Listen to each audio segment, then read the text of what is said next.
everything we just talked about with functional connectivity, graph theory as applied to fMRI data just rests on top of that.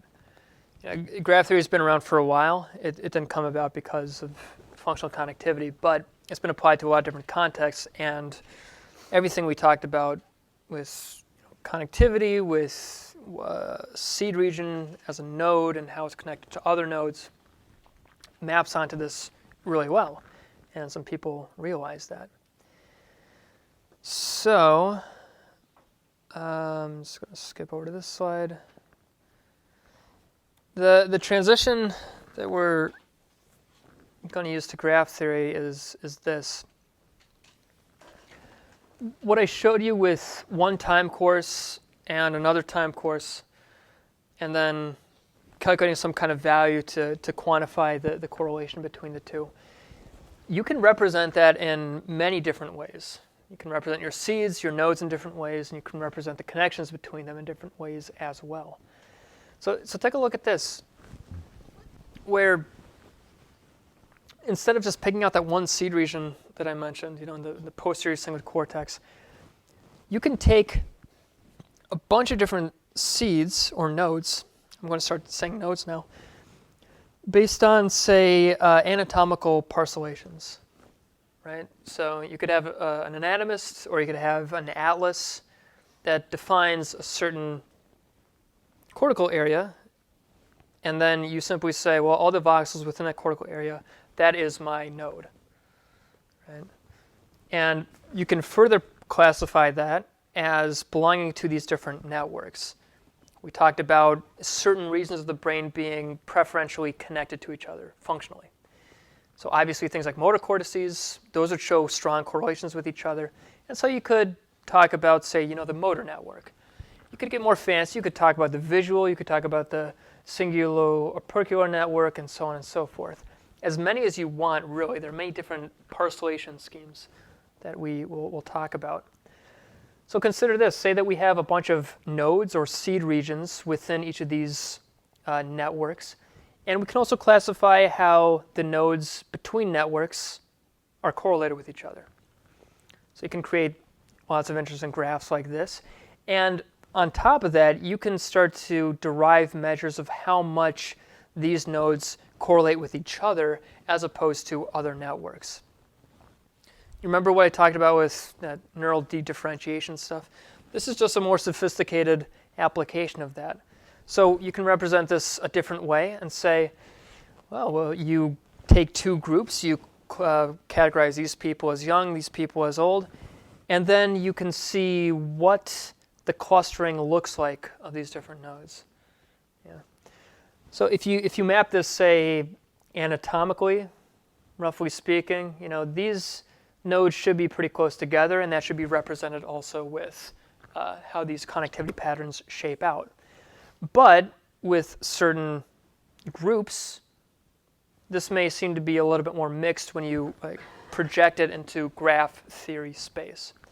So each of these dots, I'm going to call those nodes, and each of these wires between them, those are going to be called edges, the connections between them. And the strength of those edges, as applied to fMRI data, that's going to be your correlation coefficient, or z-score, if you convert it to that. So how do we quantify this? And furthermore, how do we determine which node belongs to which network or module?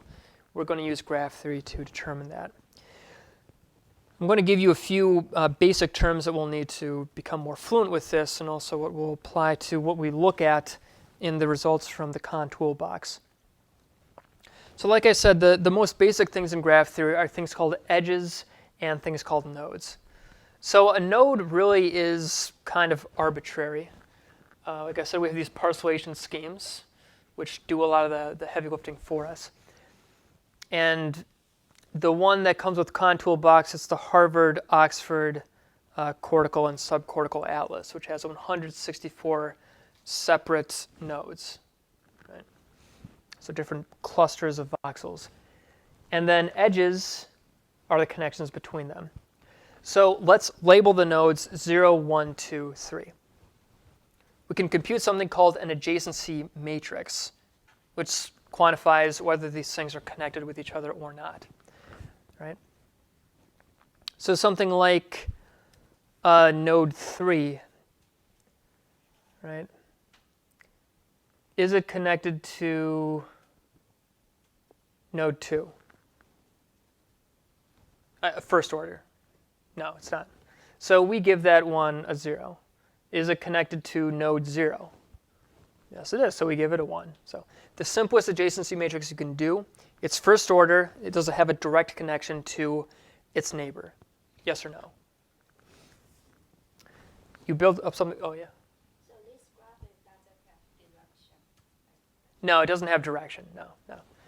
And for the resting state analyses we're going to do today and tomorrow, we also can't say anything really about direction. You wanted to do that, you'd have to do something like effective connectivity or dynamic causal modeling. Yeah. You can still look at some interesting things. You can look at dynamically across time, how do the connections change? That's something you can do with CONN toolbox, but it doesn't tell you the direction or anything about causality. That's just the nature of what we're doing because we're acquiring the entire volume at the same time. Yeah. We can spin this out into those more complex correlation matrices, which we'll see later, and which you can create with the CONN toolbox. But this is the foundation that graph theory rests upon. Another key term is something called modularity. When I'm talking about networks, I'm talking about nodes that are connected to each other. What we ask ourselves is, when is the density of these intra-modular connections greater than inter-modular connections? Obviously, something like visual cortex, it doesn't just talk to other voxels in the visual cortex. It has connections to other parts of the brain too. But generally speaking, those connections are going to be much stronger and much denser within the visual cortex than they will be with, say, frontal cortex, things that are very distantly related. There will be connections, and some of them may be pretty strong. But in general, we can classify them at a certain point. We can threshold it a certain way so that we say anything in yellow here belongs to a certain network or module, right? And we hope that should map onto specific, anatomical and functional differences between all the nodes in this part of the brain and the nodes in this part of the brain. How many networks you want, again, that can be up to you. There are different parameters you can change about how you threshold the connections between them and how you calculate something called a modularity index. I'm not going to get into this equation too much, but it's simply quantifying what we asked up here. Right? So at what point is, say, this node right here, does it belong to all these other nodes as opposed to the nodes in blue? That's really all we're doing.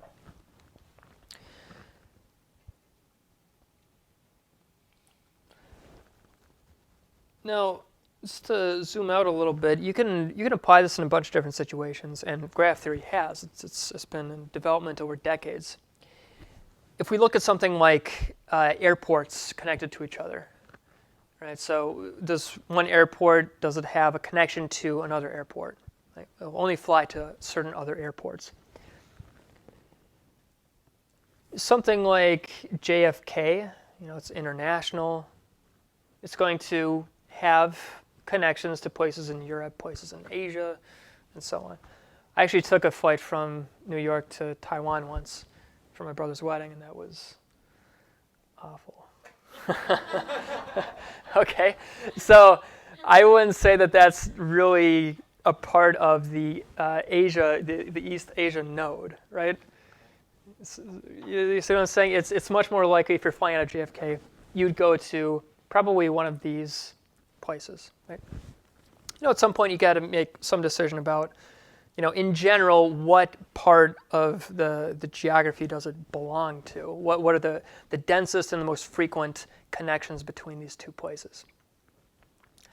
And if you do that, obviously these seem to map onto roughly, distinct geographical regions. North America, South America, Australia. And then you can also zoom in, you can threshold it again to get even finer resolution. And then it seems to map onto specific countries, specific regions, right? Not perfectly, obviously, but there are economic reasons, political reasons, geographical reasons why these tend to cluster the way that they do. So when we use this to group our nodes together, I'm going to show you a couple parameters that you have control over to distinguish whether a node belongs to one network or another. To give you another example, let's say that we're looking at things like phone connections, right? So people who have one language as their native language are probably going to be speaking primarily to other people who speak the same native language. This example comes from a study that was done in Belgium. Okay, so there were people who speak French, and there were people who speak Belch. No, I'm kidding. It's Dutch or something. That's an old joke. But you can use it if you want. So obviously, there's some people who can speak both, and they would be connected to people from both sides. But primarily, people who speak one primary language, they would be mostly speaking to other people who speak that same language. So that's really not surprising. Now, if we think about how are we going to make these decisions about creating these networks, there are a couple different algorithms. I'm going to focus on the most popular one for now, which you may come into contact with in the future. It's called the Louvain algorithm. And what it does is this. Let's assume that every individual voxel in the brain is a node. Okay, probably not a good assumption because there's some spatial and temporal correlations obviously between voxels, but for right now, let's just assume that that's what it is.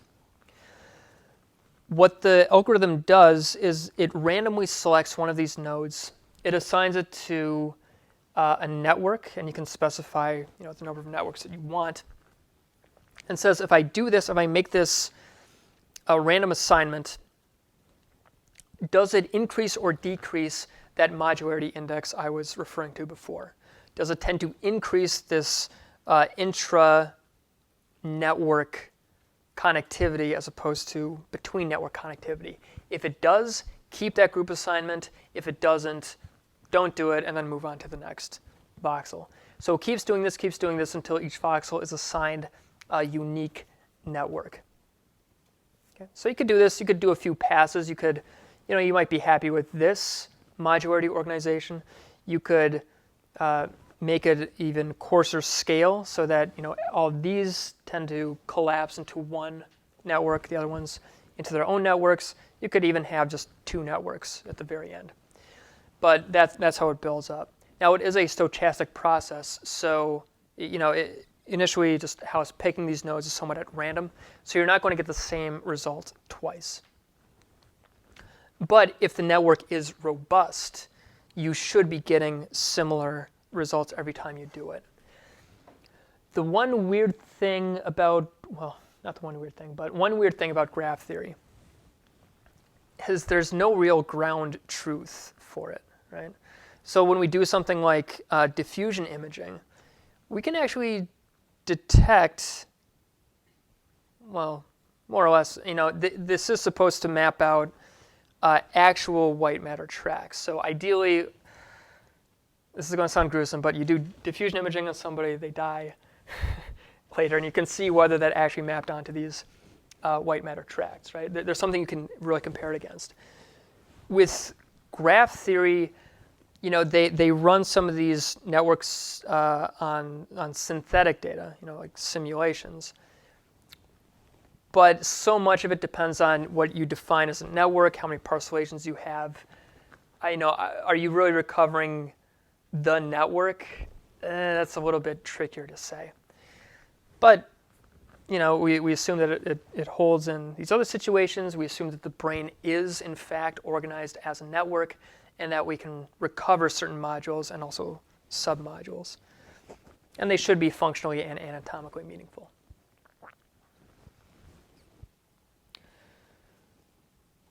So if you do graph theory at some point, and I hope you do, there are a couple parameters you do have control over. These are resolution and thresholding.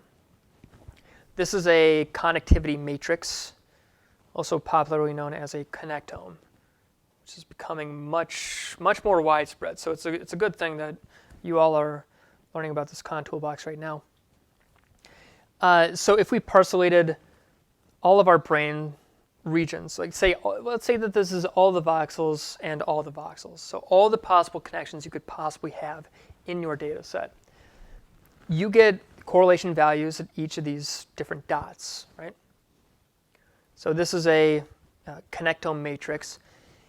But if you had, if you wanted to start to decompose it into kind of these larger scale modules, so say, everybody's learned about frontal, temporal, parietal, occipital. Let's say I said, hey, I want 4 modules that roughly map onto those areas. There's this parameter gamma,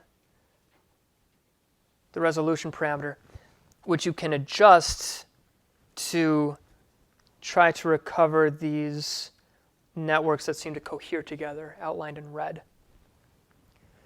Again, this is kind of arbitrary. This is kind of up to you. This is like how much of a resolution do you actually want?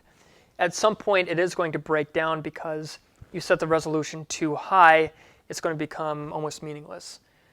It's too low, you get, say, 2 distinct modules. I mean, what does that really tell you? So it depends on your research question. It depends on how fine-grained an analysis you want to do. I will say that most of the partialations that I see that people usually deal with, they're usually on the order of 100 or so different nodes, give or take. And then if you want to then decompose those into individual networks, it can be on the order of dozens, if you want.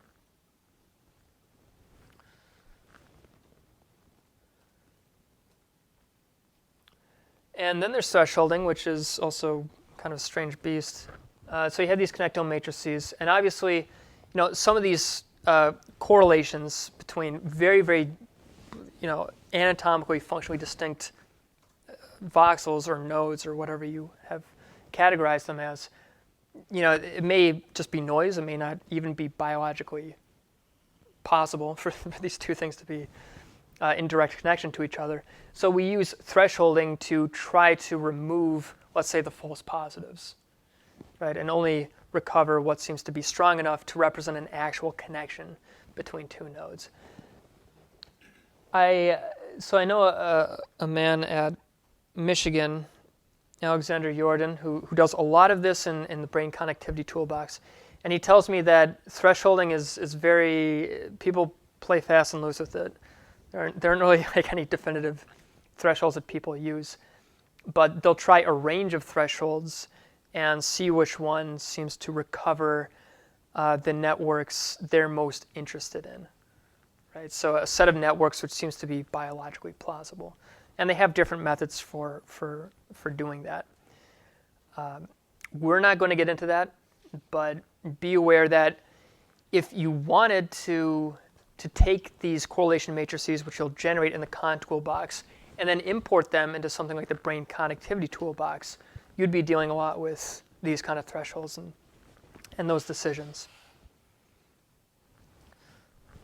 The cool thing about the CONN toolbox is, sorry. Well, I was going to ask a question about a statement you made a moment ago about, so is the assumption that if these two things are correlated with each other, they have a direct connection between each other? Or Yeah. There's a third region that's... Yeah, they don't necessarily have to have a direct connection with each other. If you wanted to do something more sophisticated, you could try to constrain it with something like if you had a diffusion scan and you said, I'm only going to consider the connections between those voxels that have, say, a direct connection, or maybe a second-order connection. You could do that as well. but that would be pretty complicated to do. But no, they do not necessarily need to have a direct connection to each other, like a direct structural connection. We can still assume that they're either processing the same information somehow or sharing information if their time series are correlated. But we're assuming that if it's very weak, they're probably not actually connected. It's a very vague term, you know what I'm saying? But yeah. So I've talked a lot about nodes. I've talked a lot about these parcellations. So how do you actually choose them? Now, there are a lot of different atlases that have already been created, different parcellations that you can choose from. These are just a few different choices you may come across. There's the Desigan-Kiliani atlas used in FreeSurfer. Right? There's ones derived from meta-analyses. So let's say that from different functional studies, you seem to see consistent peaks in certain regions. Dosenbach did a parcellation of those. And even multimodal, where you define the different nodes based on both functional, anatomical, and also topographical properties to get a very fine-grained distribution between them. But no matter what you do, no matter which atlas you choose, essentially all of the voxels within that particular region are then going to be treated as a node. You'll be averaging the time series and seeing how they connect to those different nodes as well.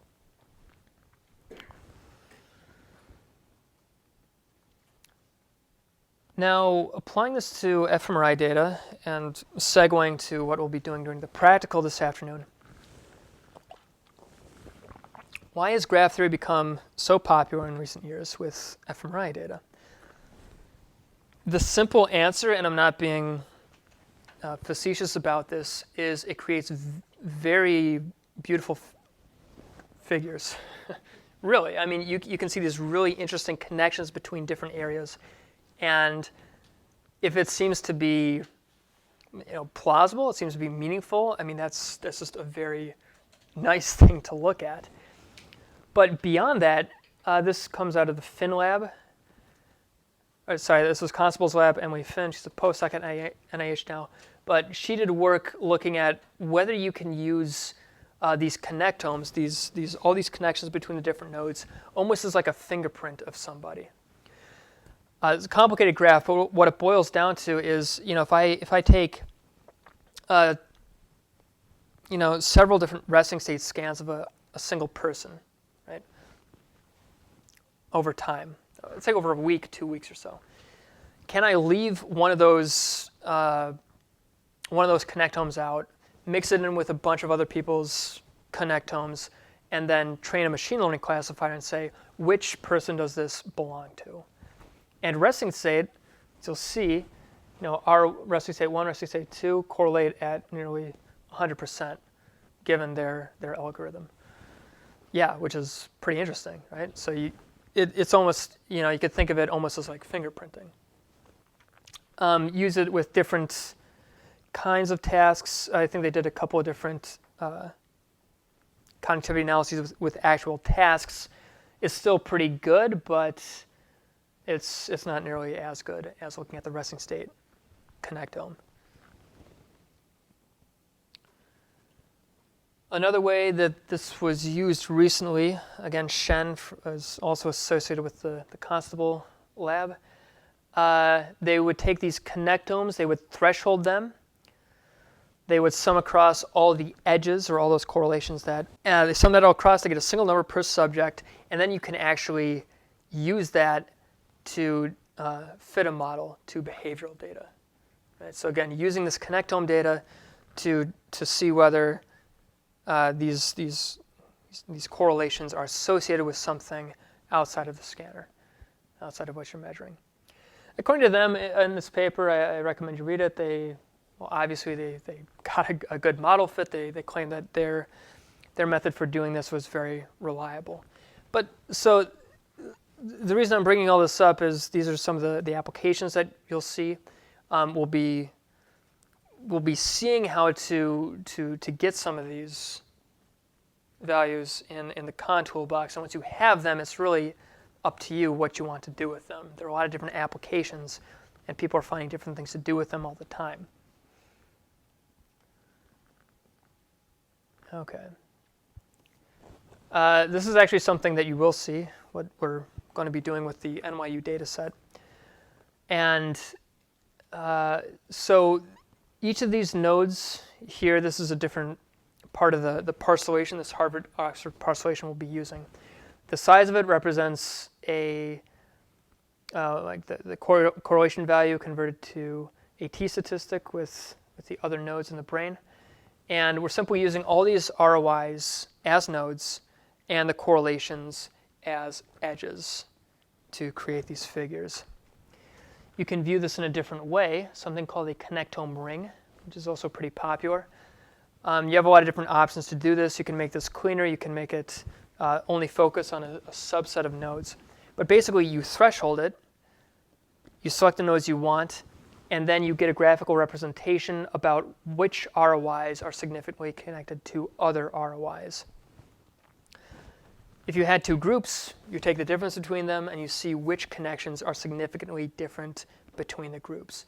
You can add in other variables. You can add in things like, say behavioral variables, classify them according to, I don't know, traumatic brain injury, anything really, and see how these connections change. It's simple to do in the CONN toolbox. It's very straightforward, and we'll be going through a couple permutations of that. So could you do something like this comparing two conditions? So in one case where maybe you're encouraging subjects to check out a little bit, and Yeah. in one case where they're more attentionally demanding. Right. So can you do this in comparing two conditions? If you had one of those PPI models I was talking about earlier, you could do that. Yeah. Are you talking about just like two conditions during rest, where there's like eyes open, eyes? Oh yeah, on task. Then yeah.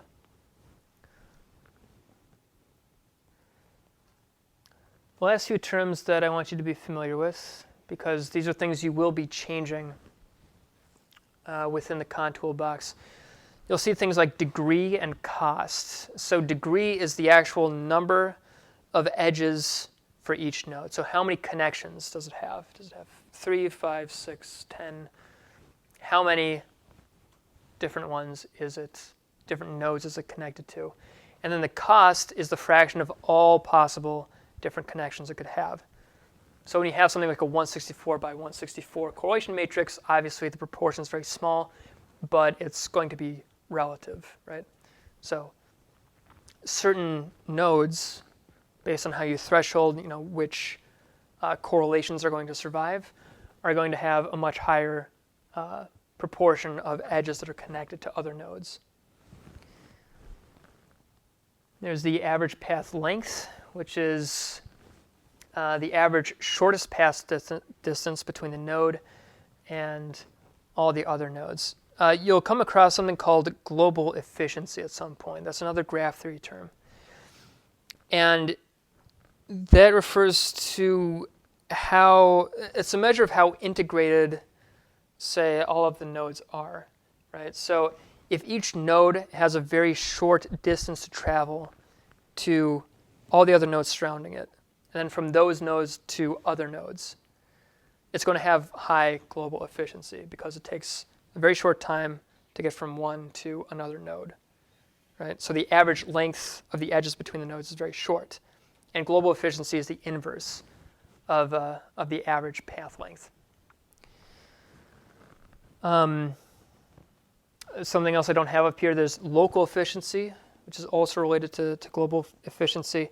And that's a measure of, given this particular node you're focusing on, if you deleted that from the equation, right? So you remove that node, how connected would all of its neighbors still be?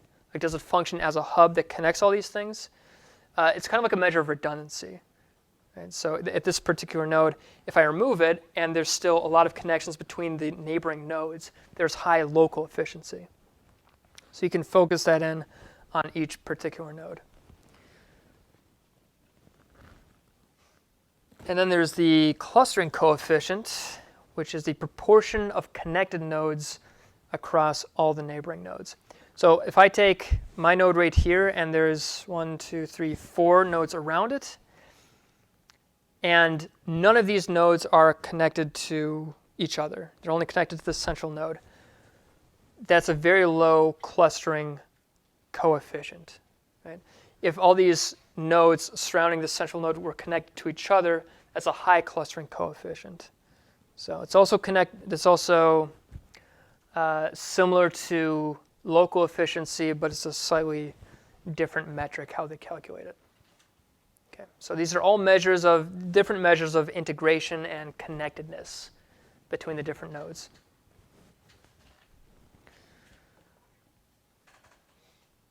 Okay, so when we get into the CONN toolbox, like I said, CONN has a lot of stuff built in that they prefer that you use.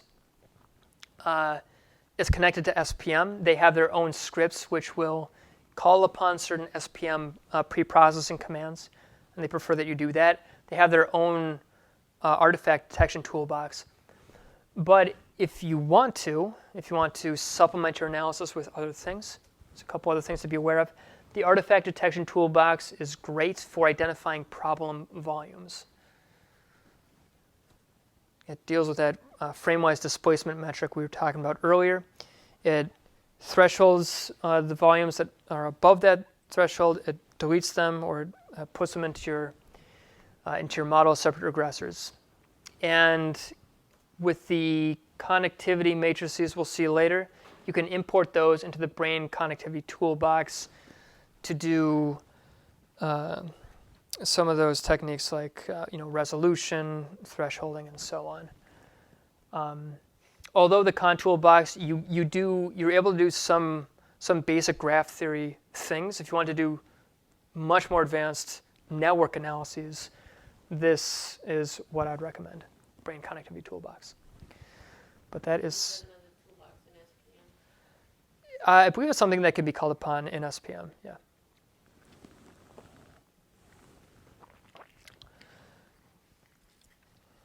All right, that's all I have. It's a little bit after 12. At this point, I want to point out that on the Google Drive, there's a few different things you can download. There's the single subject directory, right? There's also the NYU fully processed directory. Before we start up, after lunch, I just want to make sure that you have that the NYU dataset downloaded from the actual NYU link, not from the Google Drive, because that's all pre-processed. I want you to have the raw stuff. But if nothing else, just download that single subject folder from Drive, because we'll be doing the single subject analysis start to finish, and then at the end of today, I want to get you started pre-processing every subject in the NYU dataset.